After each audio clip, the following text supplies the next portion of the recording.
All right, folks. We're gonna get started here.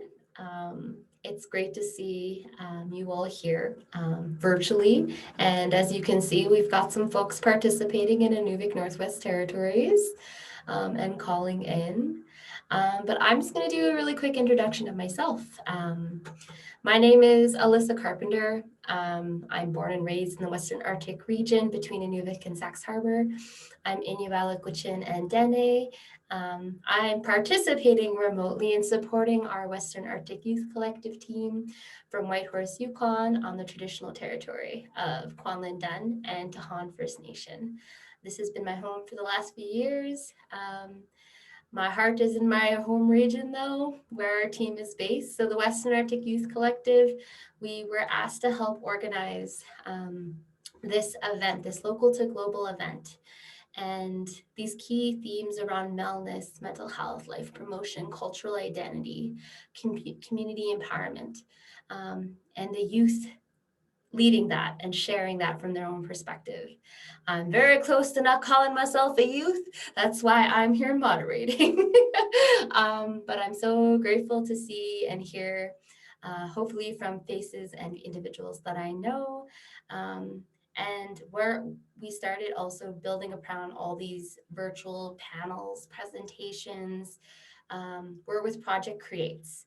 So Project Creates, for folks don't know, we're going to watch a couple films here about halfway through, and I hope we can build upon them for everybody just to kind of showcase them. They're beautiful. If you don't know them, I encourage you to watch it after this. There's a little documentary, and each youth who participated around the circumpolar has created their own. And some youth are here who've created that. So yeah, and again, this is meant to be just insightful, perspective leading, youth leading.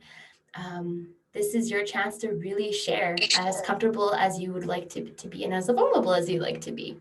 And we're joined by support at site in Inuvik, but also folks like myself are here for following this panel. But yeah, I'm going to pass it off to our youth panelists to introduce themselves so I don't have to talk anymore. Go ahead. Okay, I was asked to start. My name is Juhan Nikolaus Wolberg, or I'll just give you one of my Sami names. It is Anta Juhan Anne Nikolaus, and it's just basically my grandfather, mother, and then me. I am 21 years old. I am a Sami, currently living in Norway. I speak North Sami. My daily work is reindeer husbandry. That's what I live off of or try to. But I also work part-time as a North Sami language teacher.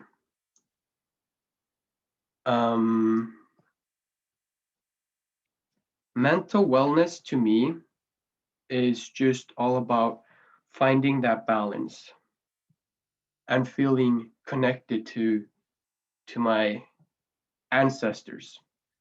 Not spiritually, but mostly just through the ways that I try to make my living. For example, when I work with reindeers, I try to do and think about, okay, but how would they do it? I asked my uncle who knew my grandfather, for example, how would he do that? How would my grandmother make these traditional handcrafts?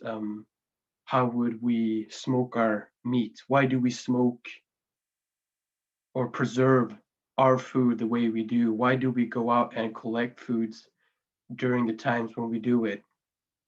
And that's really important to me. But it can also just be me laying an extra half hour in the bed after I wake up, just feeling that, okay, I'm awake. Let's go brush our teeth. Let's make some food and just do that. And sometimes just remembering to slow down. Yeah, that's what mental wellness is for me. Yes, I'm done. Thank you so much. That's a great start. Would somebody like to follow? Yeah, I'll follow up. So my name is Seqininnguaq, Seqininnguaq Qitura, and I am from Katrania, which is Greenland, and I am an Inuk from Greenland. My name is translated to lovely sun. So it's a really nice name, very powerful name, and Qitura. So in Greenland, we have a tradition where we pass down names.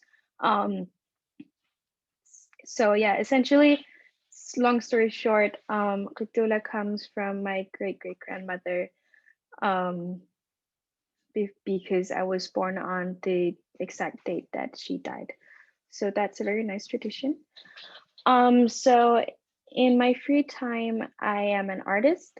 I make earrings and I paint a lot. And a lot of my paintings are very inspired by the Inuit traditions and culture. So my most recent painting is about this myth, Asiak, which is she is basically the goddess of the weather. She controls the weather. So that's mostly what I do. And on top of that, I'm an Indigenous rights activist. So I am the Arctic focal point for Global Indigenous Youth Caucus. And I also work very closely with the Inuit Circumpolar Council. So when it comes to, I'm very sorry, I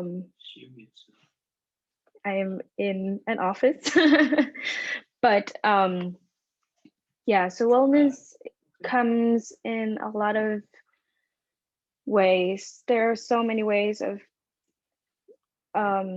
like doing wellness and having wellness in your system. It comes in many ways. There's mental wellness, there is social, cultural, there are many ways of doing it. And for me, the most important thing about wellness is to feel safe. Is that you're feeling safe to be on the ground and to breathe and to be 100% yourself and to be in a space where you can feel your feelings deeply instead of just hiding them away. And to be able to explore who you are and flourish and, you know, come forward and heal your traumas. And I would say the things that I've just said, they all come in together in these different ways of wellness. So it can be applied to your culture, your Indigenous community, to your mental wellness, and just who you are. I think that's basically what I have to say about wellness. So thank you. Thank you. Would the next youth like to introduce themselves and start us on this subject?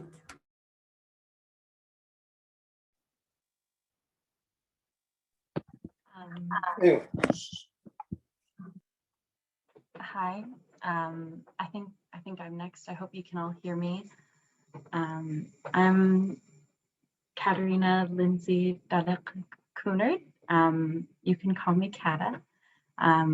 I was born in Inuvik, Northwest Territories in Canada. My mom is Karen Kuhnert, who's from Spirit River, Alberta, and has settler Canadian roots dating back to 1621, but is ancestrally from England, Ireland, and Scotland. And my dad is Peter Kuhnert. He's from Montreal, Quebec. He's second generation post-World War II German and Austrian immigrant.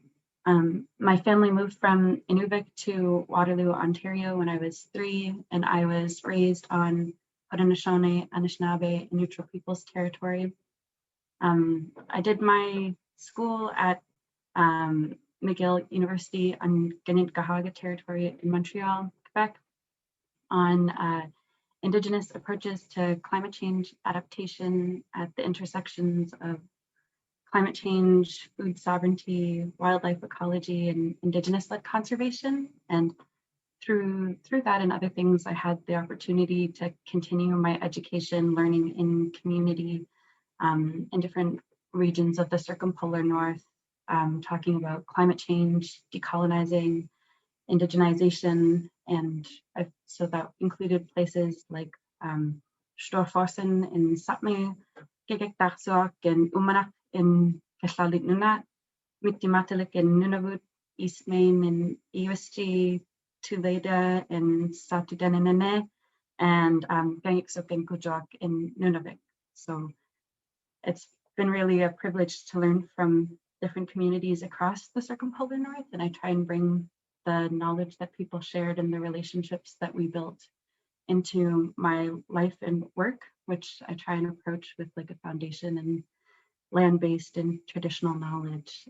I'm celebrating 1 year back home in Inuvik this week, so I'm grateful to be here every day.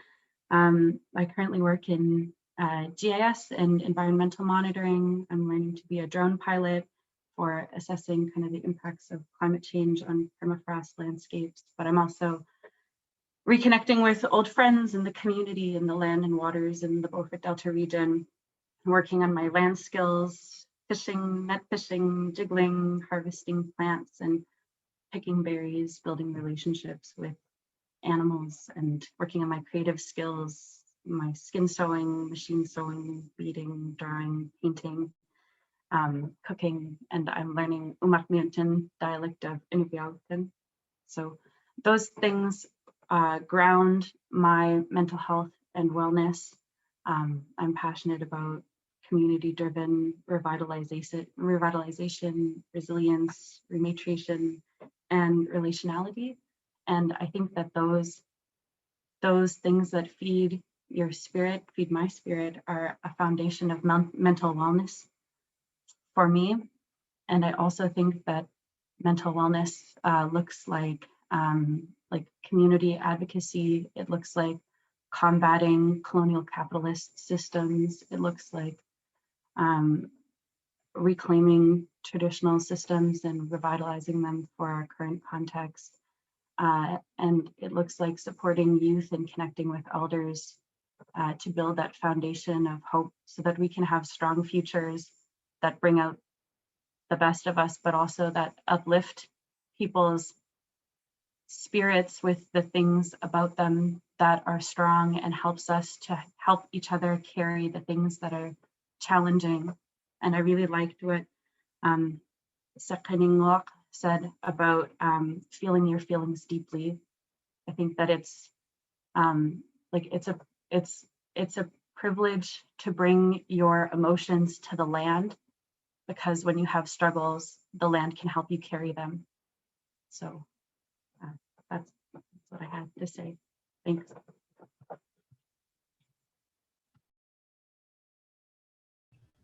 And last but not least, Vanessa, would you like to introduce and build, and we'll start from there, everybody. Perfect. Hello, I am Vanessa. I live in Dawson City, Yukon, on the traditional territory of the Gwich'in. And I must say they have a beautiful territory. I feel so blessed to live there every day. So I am from the Nikolaus First Nation in Fort St. James, BC. And in my time, I do a lot of work with a project that we just started in Whitehorse called Communities Building Youth Futures. So I work with them to help youth create new opportunities for them, help them find opportunities, working towards building higher graduation rates and helping in the transition from high school into university or the workforce or trades or whatever path they choose to go on. Mental wellness to me, I would say, is connecting with myself, who I am, what I experience, as well as connecting with the land experiencing the trees and the wind and the stars and all the wonderful things that we get to experience living in the North. And making sure that I connect with my family and my social circle. I find that that is a huge part of my mental wellness, and I'm so grateful to have the people in my life that I have. And I'm really excited to be here on this panel today. So yay! And yeah, that's me. So thank you guys. Masicho, good night. Does anyone have any questions, or would anyone like to share and elaborate a little bit more around wellness, cultural identity? I heard a lot of things, but I would love this to be very informal, discussion-based, curious questions, or folks in Inuvik if you have a question. But to kind of get us started, I heard a lot of just like, how do we take care of ourselves when we're feeling overwhelmed? Because I think wellness, it's important to acknowledge, like, yes, this is what I always strive to do and be, and I crave, and I need this. But how do we take care of ourselves when we're feeling overwhelmed? Like personally, collectively, socially, systemically, that itself is a whole other thing, but it's important to acknowledge as young people, because I think we give a lot and are asked to do a lot. So yeah, would anyone like to chime in on that?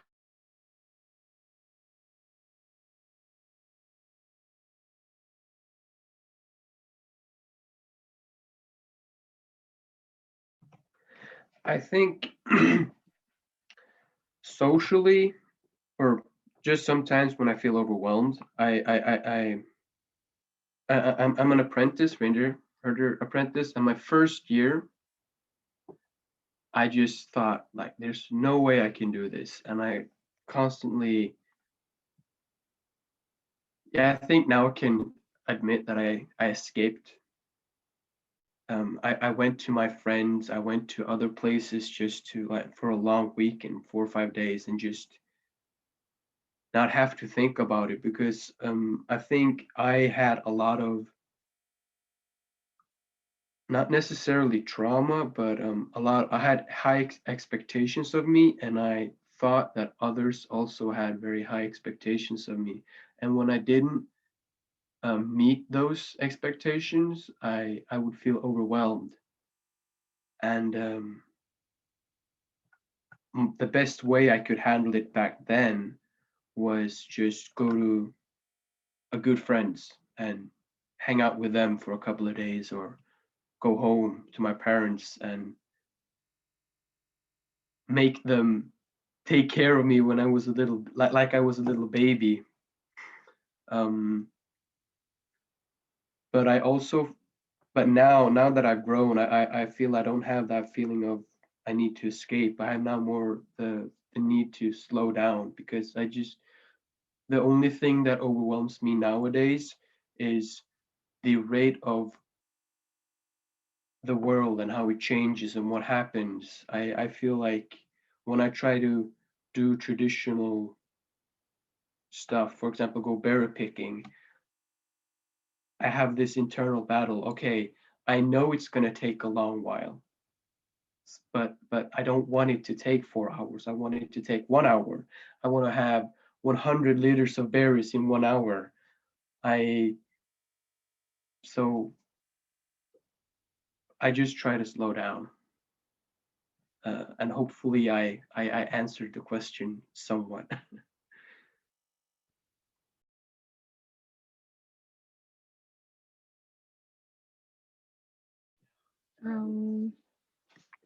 I can go as well, if that's okay.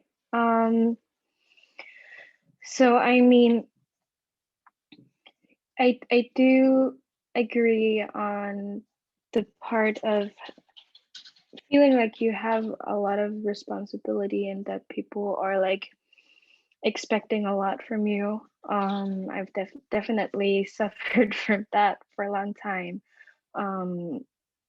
But I mean, I do have PTSD, and I've had severe depression and anxiety, and I'm currently being tested for bipolar disorder as well currently. So I do have a lot of things going on, and it's definitely very challenging, and it takes a lot of energy every single day to, you know, keep going. But what I'm extremely proud of when it comes to myself is the fact that even though I've gone through all these things, I still get up every day, because I want to fight for all the other people who have the same feelings. But I mean, I would say that I personally, when I feel overwhelmed or when it's hard for me to like process like the issues that I'm going through, I really try not to stay at home. I'm just like, I need to get out of my house because it's so risky to like isolate yourself and just stay in one single place. So I always make sure to just, even no matter how hard it is, to just get out and do whatever is possible to do at the moment. So sometimes I go for a walk, or I go visit my friends, or I go drink a cup of coffee or something else. But I also really like to write poetry as well, which is a really nice way. But that's mostly in the winter. But in the summer, you know, it's extremely important for me to get away from the city, because the city is so extremely stressing, especially just, I don't know, there's just something about the city that just doesn't feel right, especially as someone who grew up with the nature. So it's extremely important for me and my family as well to just go out in the nature, take some berries, gather fish, gather meat, whatever, and just take it in our own pace without like rushing in any way. And it's just like so extremely healing, and like you don't have to think about all of these things. So it's just really nice, and you know, it's just extremely important to always be open and express how you're feeling with someone you feel safe with. And if it's okay for you, just with anyone, which is why it's so important to always seek someone else to be around with when you're feeling down or stressed or whatever. Especially because we as Indigenous peoples are extremely collective, and the modern world is so like individual. So it's just so important for us to just be collective. And yeah, I could just keep going on, but I think you get my point. I definitely agree with Seqininnguaq. Yes, okay. I'll try to pronounce everybody's names correctly. I do agree, and it's especially something that would definitely weigh me down when I grew up and I was still back in school, is how individualistic this society and how individualistic my classmates could be, and how just trying to visit them would be such a monumental task. You almost had to book them in advance, like a band. Like, yo, could we get together, grab a coffee? Oh, I don't know. Maybe next month, next year, I'm free. So I do agree there.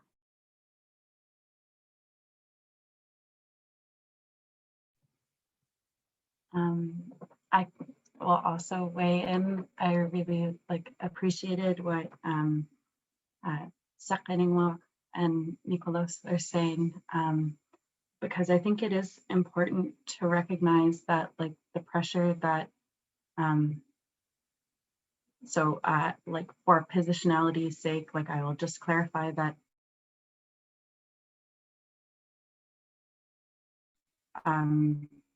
if I overstep, feel free to not agree with me, but the pressure that Indigenous youth face is not imagined, it is real.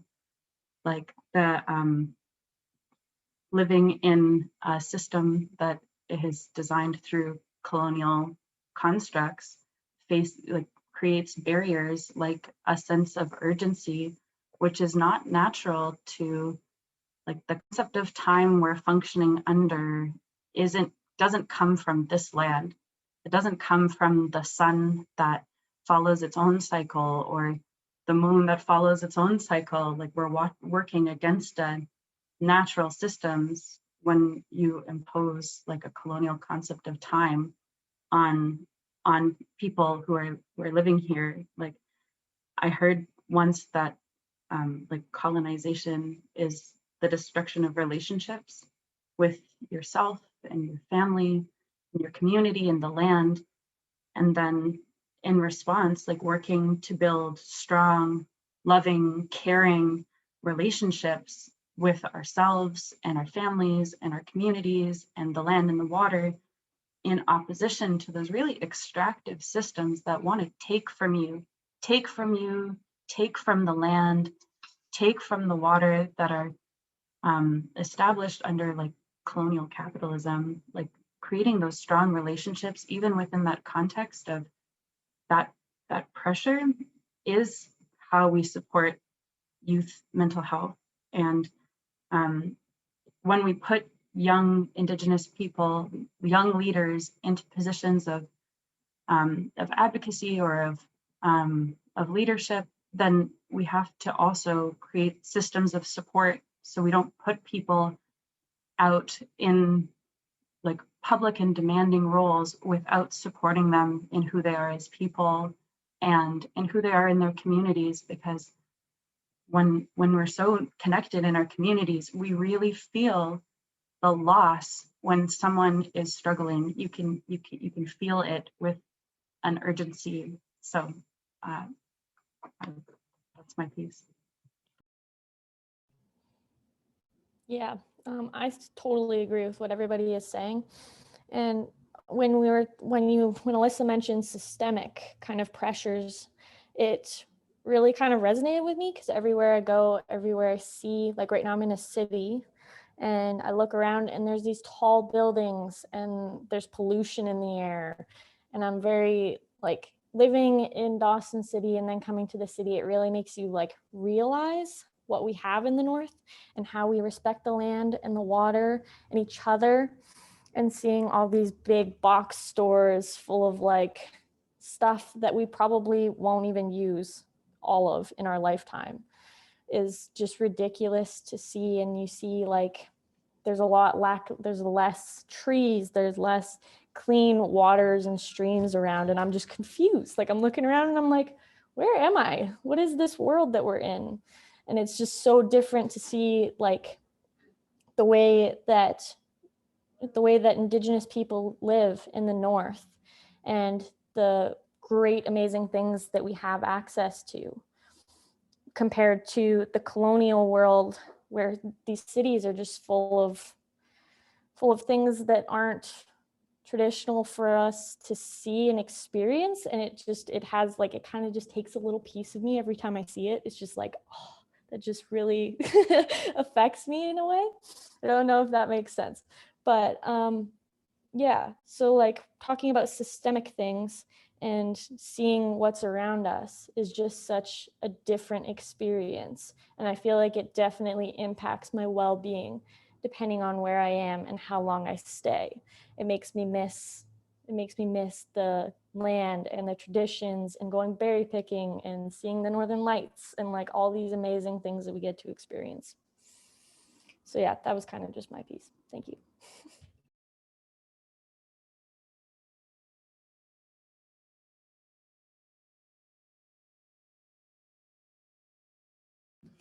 Does anyone virtually have questions? I have like 20, but I don't want it just to be me.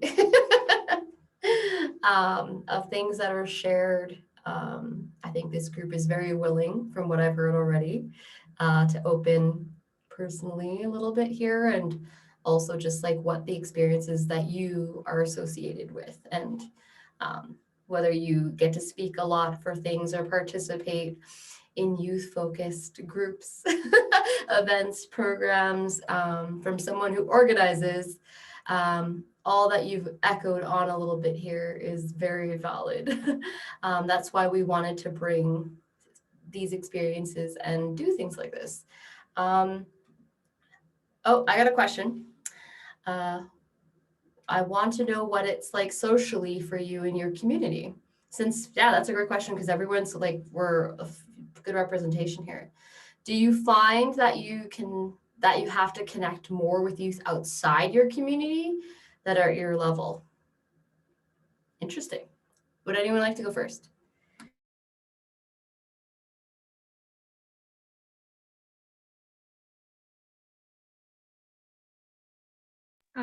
Okay, great.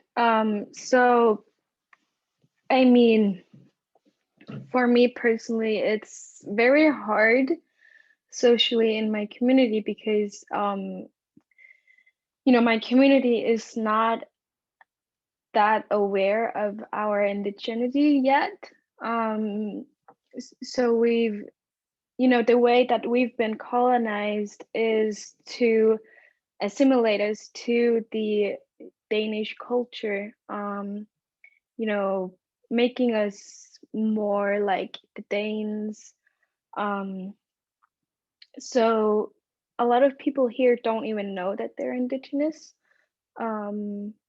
So it's very hard to talk about like decolonization and indigeneity and stuff like this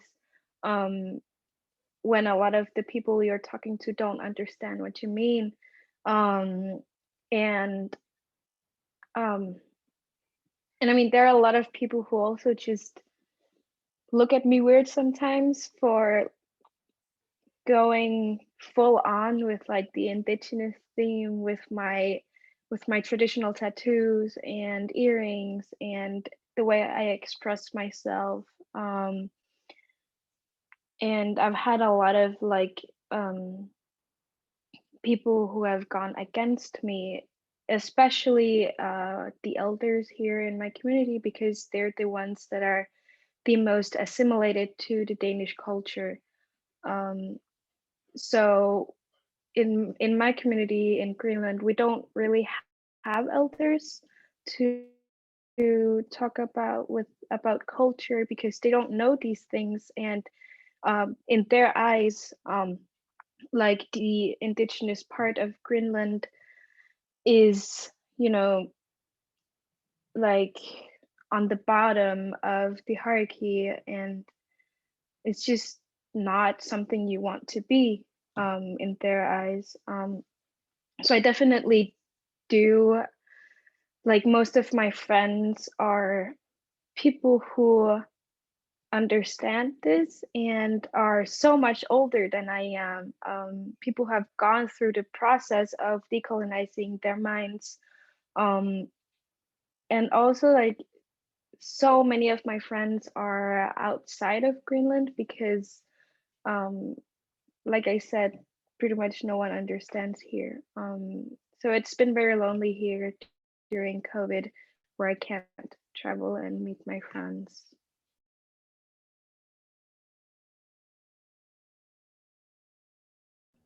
I guess I can go next. I really like this question actually, because it's something that I think about a lot.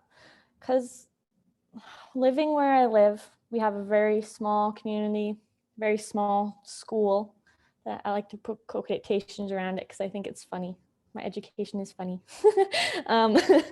But yeah, so I think socially it's very interesting because I look around in my community and I see my friends, the people closest to me, and they're not mentally strong, I would say. And that's not a judgment in any way, shape, or form. Everybody's at their own pace. Everybody's where they are, where they're at. No judgment at all. But I just see a lot of issues with substance abuse. I see a lot of kids who drop out of school and run away from their families. I see lots of people who are struggling. And for me, that's really hard to see socially, especially in the people that I care about. So yeah, I would say socially, it's very difficult to find people that I connect with on a certain level, just because I'm someone who is like, I grew up a certain way. I like certain things. I'm very specific about who I like to spend time with. And it makes it really hard because the people I'm around who engage in certain activities that I just don't want to be around, it makes it hard for me to be around certain people that I care about, if that kind of makes sense, because I don't want to be a part of that, but I also want to support them in a way, as well as I'm somebody who likes to have conversations like these that are kind of like, ooh, controversy, right? Like we all see our own things, we all experience different things, and I like learning about different people and what they experience and how they live their life.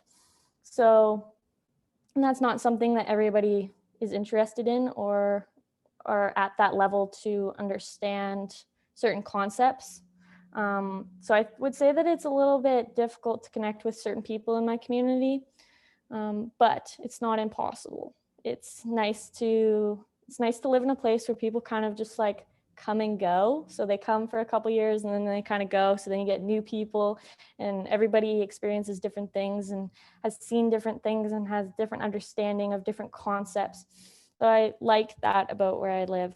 But I would definitely say that most of my friends are from outside of my community, just because we have the same interests and because my community is so small. So yeah, that's my piece.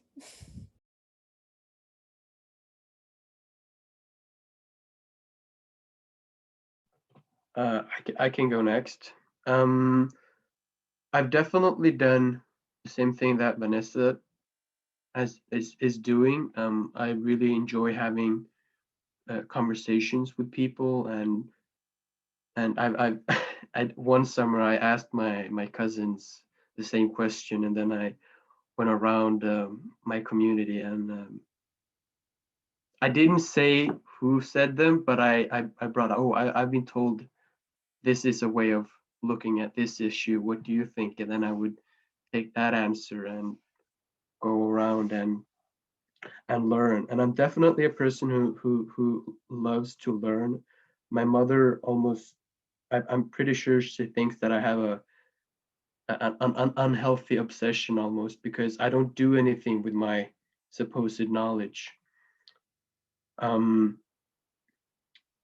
But what it's like socially in my community, the way I see it, I have two communities. I have my family community, and then I have, so to say, the Sami community that's outside of my sida, or immediate family. And in my family community, it's not necessarily small, but we're stretched so thin. All of my cousins live everywhere but where I live. So it's a bit difficult talking to them all the time, and I don't see them all the time.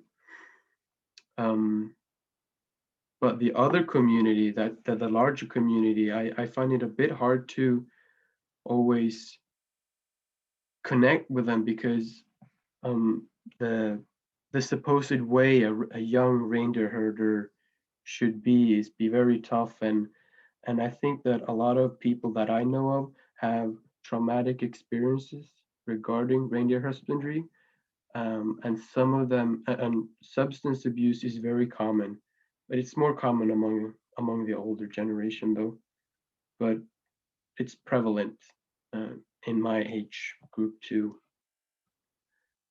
And I don't really know how to help them either.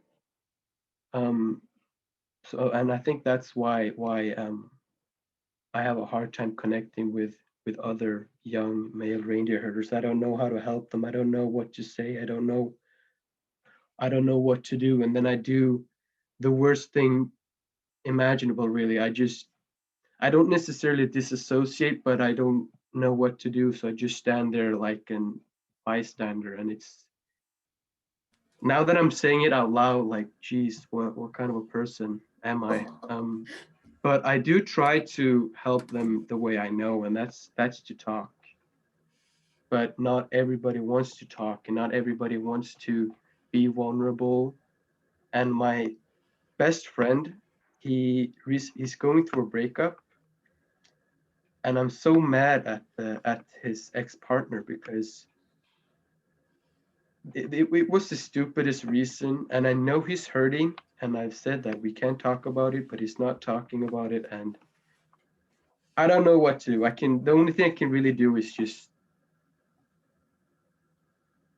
be there, I guess.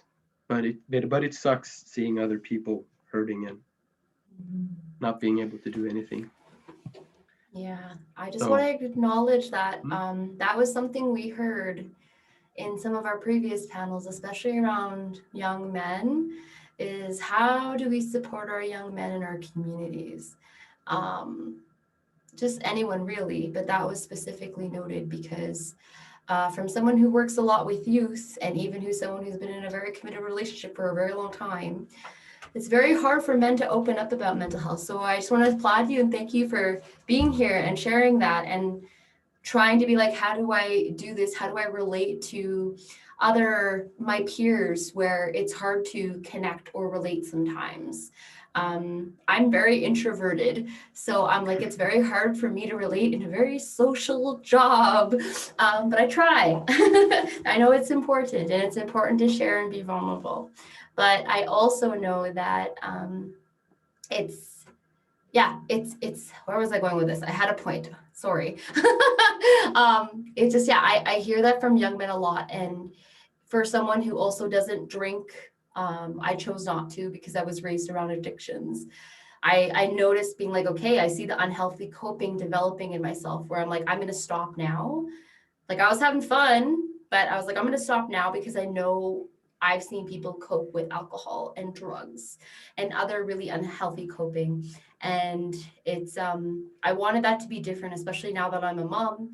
I haven't drank for a very long time, for I think over 6 years, because it wasn't something I wanted in my life.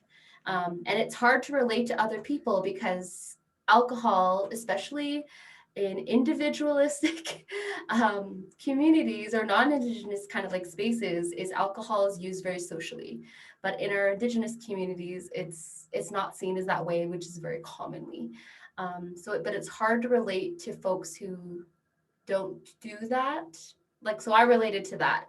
And I related to it's hard to be there for folks who don't speak or want to speak or are ready to speak or share. Yeah, it's so important, but when they're ready, but I think you just saying, I'm trying to be here is huge. Being there and saying, I'm here for you. I don't know how else to do that, but you just being there for them, whether it's a breakup or they had a hard day or they're stressed about things or they're disconnected from something. That says a lot more than that's the best thing you could do. So that's great that you're doing that. I'm gonna stop because I'm shy now. Does anybody else want to open up? I also wanted to add that in my immediate family community, I also find it really hard to talk about certain things because my grandfather was bipolar. One of my uncles was in a really unhappy marriage. And my grandmother she could give you the worst conscience ever. And it's easy to talk about other like different things, but it's really the thing that can heal, and that's the hard part. That's the thing that I really can't talk to anyone about, because everyone has their traumas and they are valid. So yeah. but I'm done now. Thank you.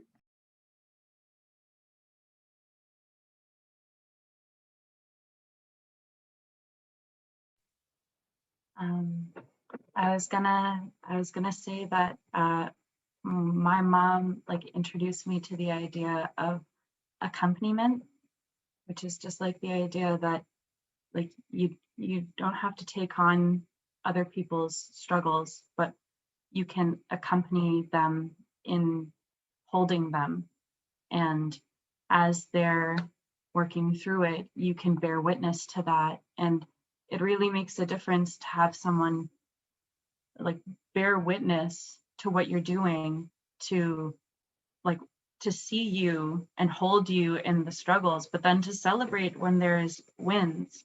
There's when you're feeling disconnected, then that accompaniment can make a big difference.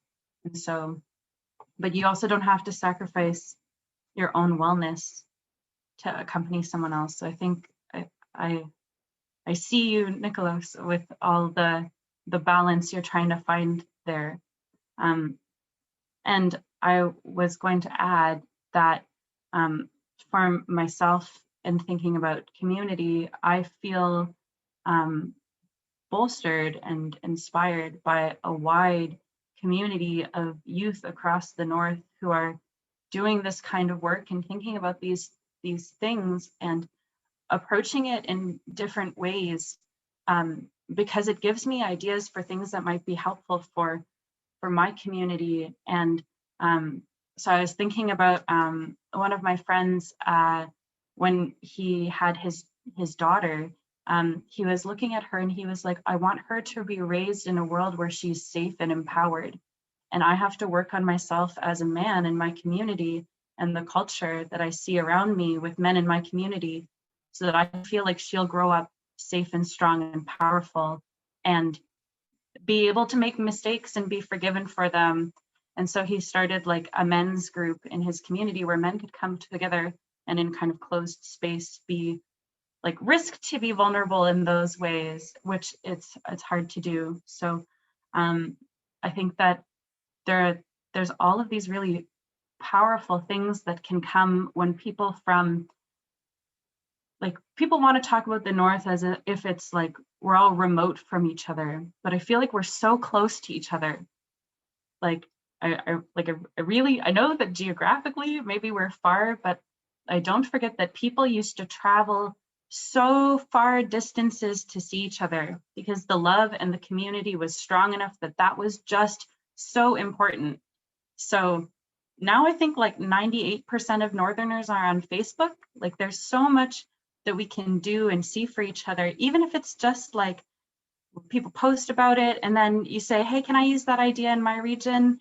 And there's like this open sourcing of ideas for how we can really like make each other feel more strong and powerful and reclaim like traditional systems and like medicines, the TikToks about plants that you can find. I've learned so much. It makes me feel so happy when I can recognize that my wellness is degrading and then I can use things that I've harvested from the land to bring back good memories and good energy. And that makes me feel stronger. So that's my piece.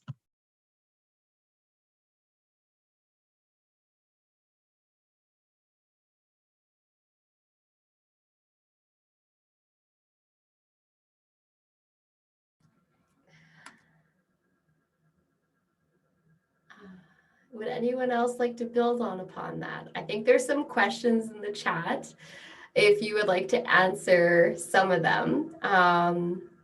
There's a question, and I think we've already kind of touched upon this, is does connection to elders or other people or mentors or youth play a role in your wellness? I feel like we kind of touched about the importance, but also some challenges we face, and especially with COVID, right? It's how do we travel and be in those spaces that we crave so much? Like even right now, Like these are spaces that I'm like, I can't wait to do this in person with like-minded individuals who are really trying in their own way, individually, collectively in their communities.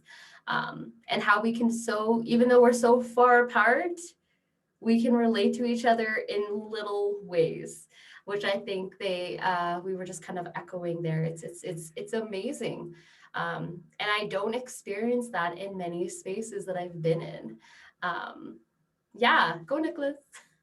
I definitely wanted to say that I do feel more connected to other Indigenous youths than non-Indigenous youth. I was at the workshop in Inari with the Project Crates, and it was one of the most fun things I've ever done in my life. But obviously, the theme wasn't so fun. It was a very heavy topic, but the people I met there, the connections I made, wow. And I don't think I've ever felt that way when I've been at school, when I met my classmates. Sure, they're cool and all, but they're not as cool as other Indigenous youths. Be like, heck yeah, represent. Sorry, that's Yeah, for but everybody. I didn't know it is. So yeah. Awesome, I agree. And what I'd like to show actually is the video that you did with Melody. I think what you guys talked about was like heavy, but very much I think we've touched upon in subtle ways.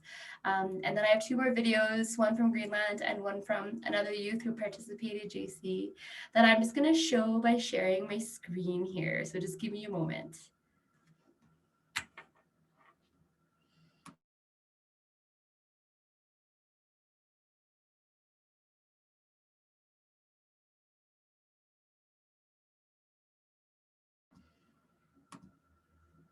Two worlds. We are born into two worlds. We are the generation born after the colonized generation. Modern and traditional. Academia or family? Swedish or Sami? Canadian or Inuvik. What are we? Who are we? Where do we fit? Too modern for our cultural world. Too traditional for a southern world. What is missing?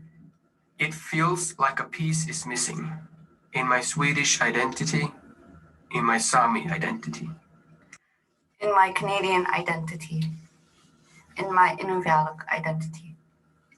Two worlds, two standards, separated but connected.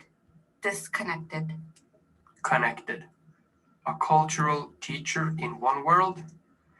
A cultural student in the other world. What is missing? Two standards, two worlds.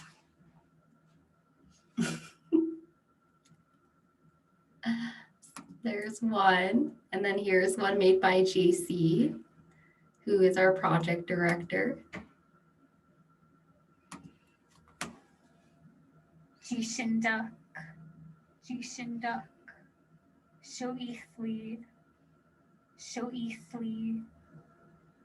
Hi, Masicho, Shi'idri, Shonitli, Gwich'in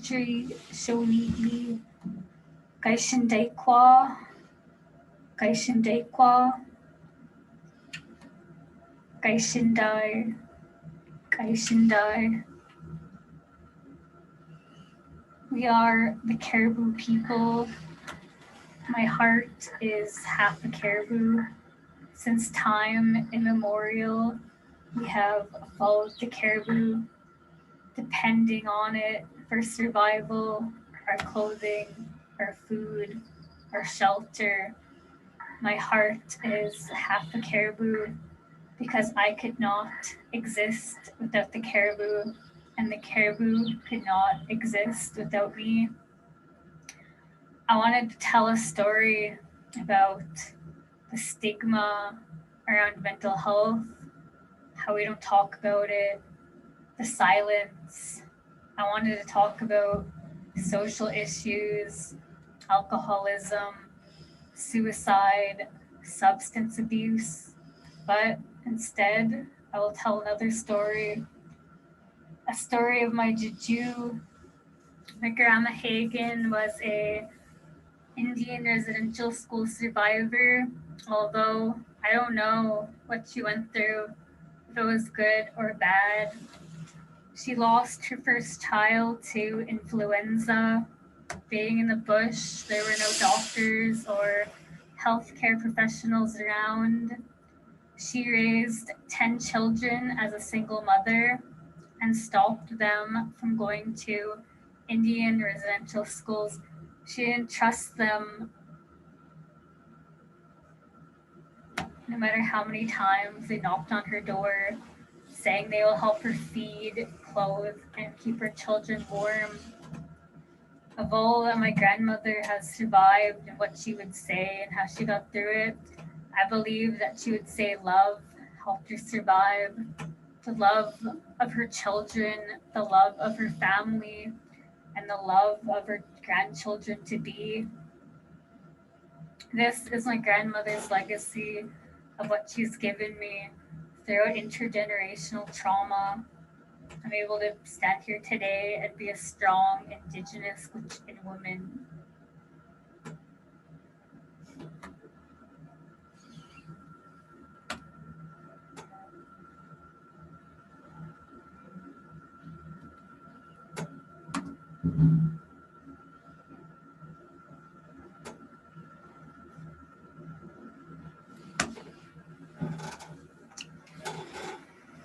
I live as a stranger, where I'm programmed to be a stranger. They see me as a stranger before they even meet me. I don't fit their expectations because I walk with my head up high instead of swaying side to side. You focus so much on being alive that being alive is what you forget to be. What about when you're on an airplane, where life seems to be on hold, where the only thing important is my beating heart kept alive from the blood of my ancestors? Your phone is off. No one can contact you. No expectations, just the destination. No plans, just the arrival. It's like being in no man's land. You look out and you're above the sky. And I smile, because it's just me and nature. She makes me appreciate every part of my life. And she reminds me that my very existence is something to be grateful for. Life, with all of its mess and struggles, is so extremely precious. And I pray that the Creator will give me with unforgettable and important lessons. Then I arrive, and the first sight of my home makes me recall the stories passed down from my ancestors.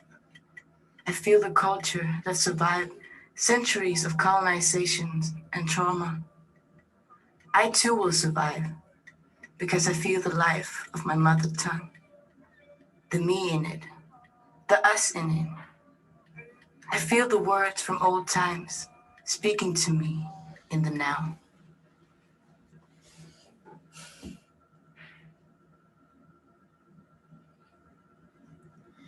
There was just a sample of some of the really powerful, meaningful videos that have been created. And as challenged as the subject is, digital stories are powerful. Stories are powerful, and I think especially among Indigenous people, it's how we relate, it's how we empower others, it's how we support and understand. And there's so many even lessons of that because we know we come from very much of an oral history. Many of us have that relations. But yeah, any thoughts, comments? Those were just three that I picked that I was like feeling that would come up in this. And of course, someone was there. But yeah, would anyone like to share?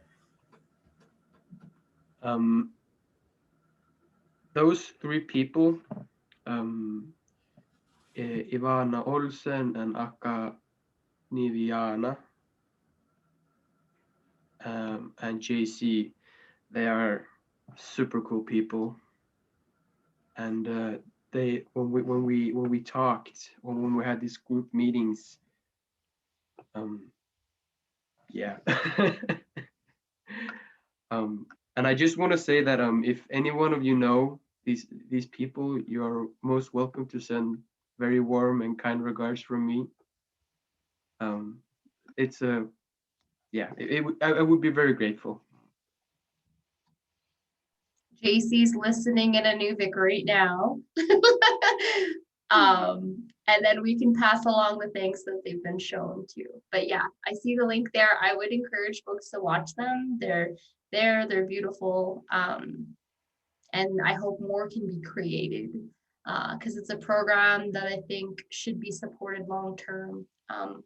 Because more and more youth, we grow, we learn, we relate to others, and we go through different stages in our lives, right? And transition. So coming back to them, like I don't know what time you actually created that one with Melody, but it's totally still a very relevant topic, right? It very much is. Yeah. Anyone else would like to go? I see a raised hand. It let me know. Yes. Anyway, hi JC, love the video. So just a quick mention. So Eka is actually my very best friend. So I will definitely give her a warm greeting from you, Nikolaus. And also, Nikolaus, thank you so much for your video. It's like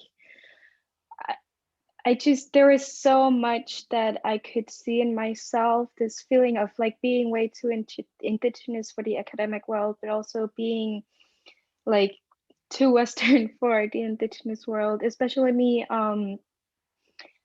like just the way that I look, I'm very light, like I have green eyes and very pale skin compared to others. So I always get seen as a ekutak, which is the Greenlandic word for someone who's mixed, even though I'm not. I'm just South Greenlandic, but a lot of people don't understand that. So, and you know, I'm way better at speaking Danish than my native language, Kalaallisut. I can speak it, but I'm way better at Danish, which is also why people don't see me the same way, other than that I have the traditional tattoos. And then when I'm in the academic world, all I do is criticize and feel because it's too Western, it's too academic, and the academic world is just not critical to, like they don't criticize or think about the way that they're teaching or the way that it is, the way that it is systemically. It just does not fit to indigenous peoples. And when it comes to Greenland, you know, we have our own government and stuff like that, but our like our educational system is so Western that it just does not fit us in any way. And this means that only around a third of our youth actually do get a higher education, because they're not fit for the educational system that we have. Like, so to get an education here, you have to speak Danish. But there are so many people here who are raised speaking Kalaallisut, so they have a very hard time getting an education. So I definitely recognize this whole like being torn between these two worlds, and I just want to say a big thank you for that because it's just so relatable.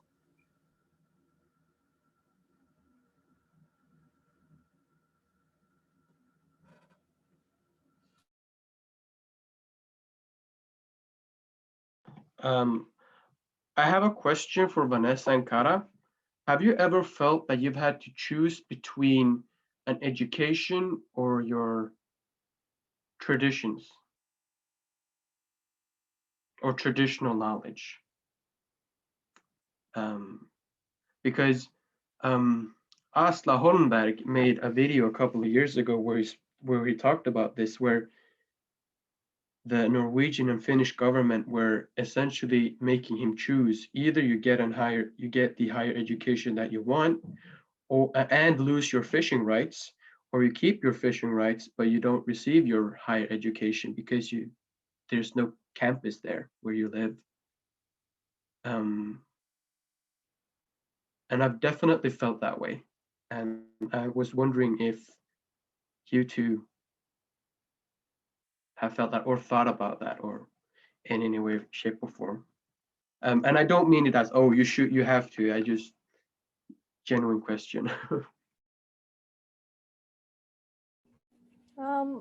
That's kind of a hard one to say like yes or no to, because where I am now is closer to my traditional territory than where I could be living, for sure. But I do kind of feel that way. Like going into school, I know that there's going to be a certain level of discrimination against me because I'm Indigenous. So that being said, I chose my schools very strategically so that I only had to spend 2 years of my education in more of a colonial kind of education program, and then did my last 2 years in an Indigenous-based program. So I'm very blessed to have that opportunity. But I definitely see it as like an issue and something that I think about as I, further my education, and I'm thinking about where I want to go in life. And it's definitely something that I think about. That was a good question though. Thank you.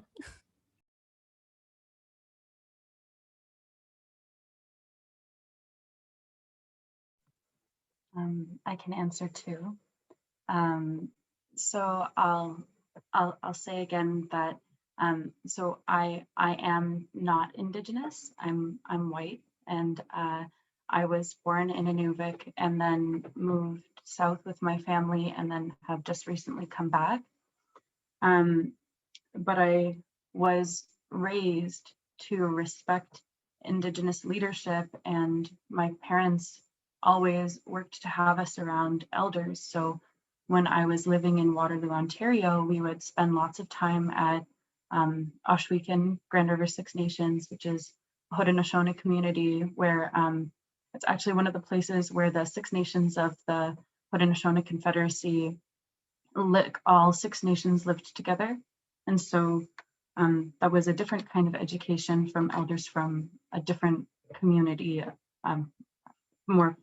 So I will just say that I'll just try and speak briefly, but as like a white person who lives in an Arctic region, I think you have a choice and a responsibility where you can recognize that like our presence here often comes from and can perpetuate colonial colonial legacies that have existed and are ongoing in the North.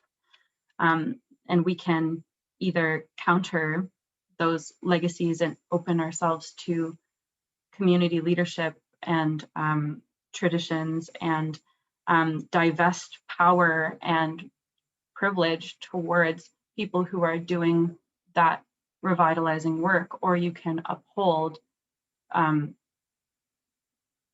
systems of power that benefit you at the expense of people in your community. And I think that white people have a role in decolonizing, where we have to recognize that in harming other people, we actually lose part of our spirits. And so if you want to reclaim the fullness of who you could be, you have to work to uplift people around you rather than tear them down. And so I felt like I had to do a lot of unlearning in my education at McGill University. I was a part of the Indigenous Student Alliance, and we would oppose colonial practices that were upheld in the university. I also had the opportunity to learn from community members who had advocated for their communities in their land claims agreements. Seqininnguaq, who I had the privilege to meet, who helped to write to advocate for Inuit and Nunavik during the James Bay and Northern Quebec Agreement, wrote a really excellent book called Wrestling with Colonialism on Steroids, about how he had to balance advocating for his community with the education that he had gotten through colonial education, but also like the loss of culture that happened because he was taking the time to advocate for his community in that way. So I definitely think that that's an extremely valid question. It is kind of a really it really makes me think, because there is an intersection of these two worlds, and both have a lot to teach, and you can't learn all you have to be in place and on the land and with elders and with other people who carry traditional knowledge to learn those things, rather than in maybe a formal academic context. So I might have babbled a bit there, so thanks for listening. Answering Vanessa's question, when I was younger, I didn't feel like I had to choose, but now I definitely do, because, okay, but what do I want to work with? Oh, hold up.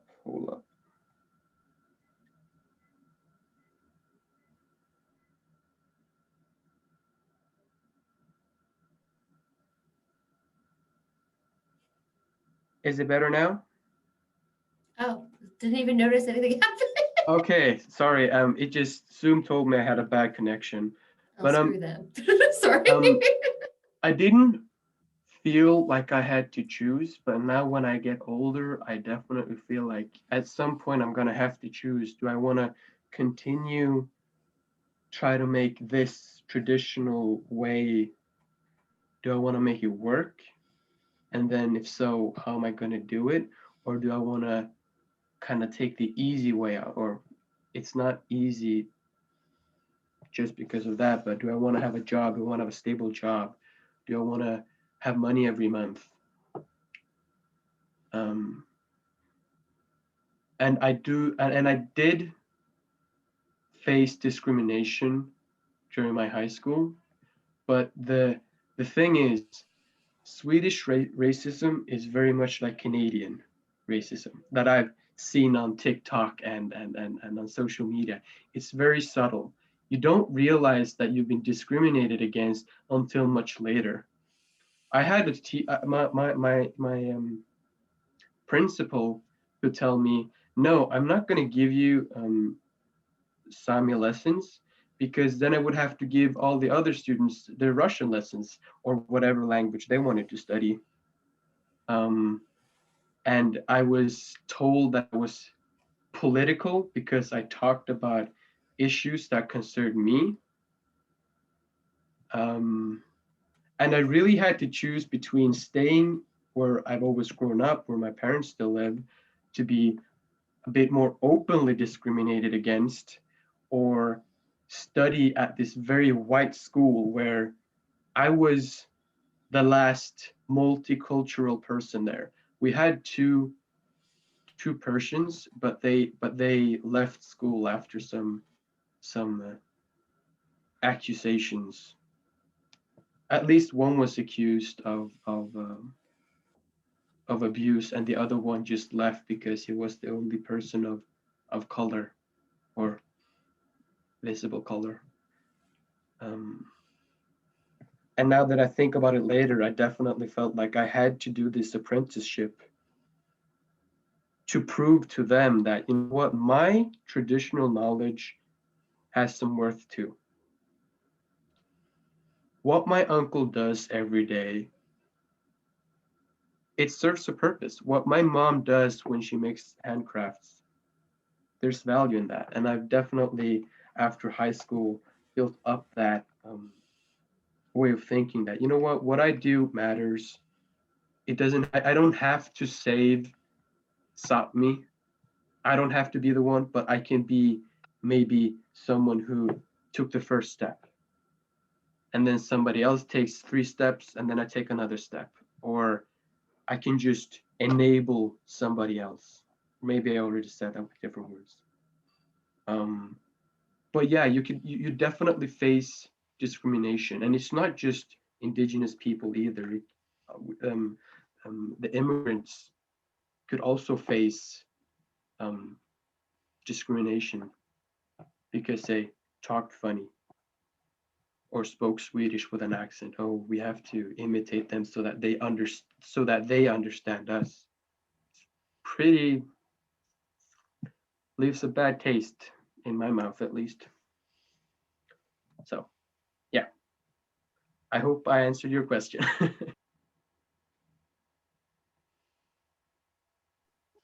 So this is just quickly about this whole choosing between things that you guys were talking about. So this wasn't my choice personally, but you know, when I grew up, when I was a kid, my parents did choose to focus on teaching me Danish, making sure that I could speak Danish fluently and use it academically, to ensure that I could get an education at all, and to ensure that I could have a good life with an income at some point. And you know, that cost me my native language. So for a lot of years growing up, I ended up not being able to speak with my grandmother, for example, who only speaks Greenlandic, because she was raised in a time where you couldn't get an education if you were born out of a marriage. So she was born out of a marriage. So in Greenlandic, we called that Wuolab. So she wasn't allowed to get an education because it was frowned upon. So she knows only Greenlandic. That's all she knows. So there was a time where I couldn't even communicate with my own grandmother, just so I could ensure that I could have an education in the future. So, you know, but later in life, I did choose to tell myself, okay, look, you're gonna learn Galashisut, your native language, and be as good as possible, so that you can communicate with your own family again. So I had to like relearn my own identity, first being assimilated into the academic world, which, you know, is a choice that you have to take as a parent here, and then later in life choose, okay, do you want to keep on separating yourself from your culture, or do you want to go through a hell of a process to be able to communicate with your elders again? So that was a very hard choice. But you know, this summer, I had my first like real conversation with her with whole sentences and stuff like that. And it was the proudest moment of my life. And it makes me so much prouder than me having an education right now. So yeah, this is just kind of what I wanted to say.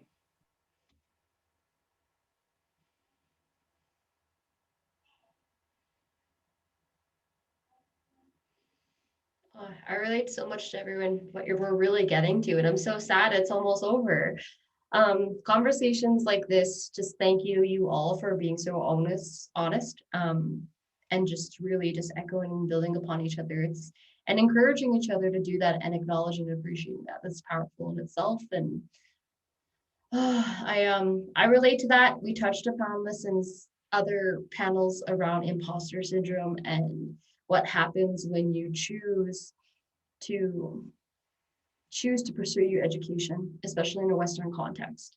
I'm someone who subtle racism in high school and everything is I was encouraged to take a French language course instead of my Inuvialuktun course. I did that all through elementary. I was very good. And I was encouraged by a guidance counselor because she thought French would be more valuable when it comes to applying to post-secondary. So she advised me and my family to stop that. And that was my only connection to something like that. Because I lived in Inuvik, language programming was really only for kids in school. There was nothing in community. So it's something I miss a lot. And yeah, trying to find a place in post-secondary was so challenging. I went to many universities. I failed many times, excessive depression. And the hard part is when I finally found something that I can relate to in university context, making it my own, the hard part is when I'm trying to come home. I can't get a job in my home community. I've applied many times. And even to my just coming back and trying to relate has been a hard process because there's reasons why I left. I feel like at some point in our life, we leave places. I left because I experienced trauma and I didn't really unpack it until years ago in my earlier 20s. And now it's like, okay, I feel like I can be in this community again without being triggered. And now it's like I'm in a place where I'm like, I've had to create my own job to feel accepted, which is not what I recommend everyone having to do. But it's grown into this beautiful initiative here. And it's, yeah, stories like that of experiencing those forms of racism. And even for myself, I'm white passing. I very much am. I can speak better than some of my other family as well and articulate. And I've related so much to like the last 10 minutes so much where I'm like, ah! But yeah, thank you and for bringing that up. It's something that I hope we can talk about so much more beyond this virtual space here. And now that we're connected now, right? We've made this connection. We have this grounding understanding with each other and respect for what we're trying to do where we are and do the best thing that we can. But would anyone like to say any last comments before I disconnect on this? Other than, yeah, I'm so proud of you all and for being here and saying yes. So Seqininnguaq.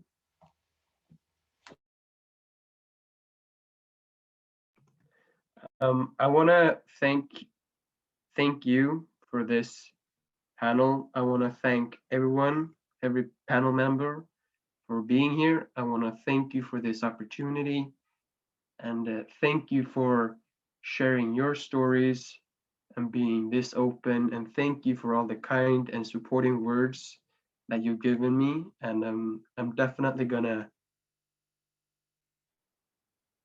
have it with me whenever I do my everyday job or whenever I'm doing community work, meeting other youths. And thank you once again.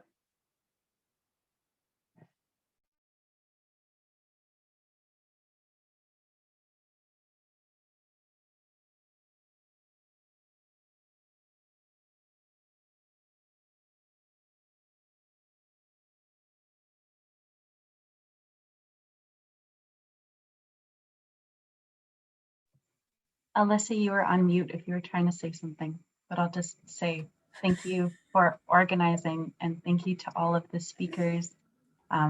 It's nice to feel connected to youth in other regions, and I hope that we can stay connected because when all you smart people have good ideas for your communities, maybe we can share and keep these great net, like it's like a fish net, right? Like it brings everybody up.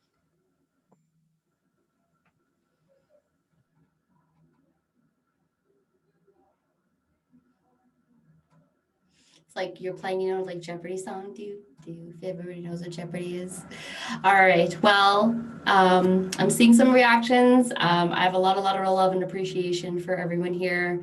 This was recorded, so if you want to check back and just what was been shared here.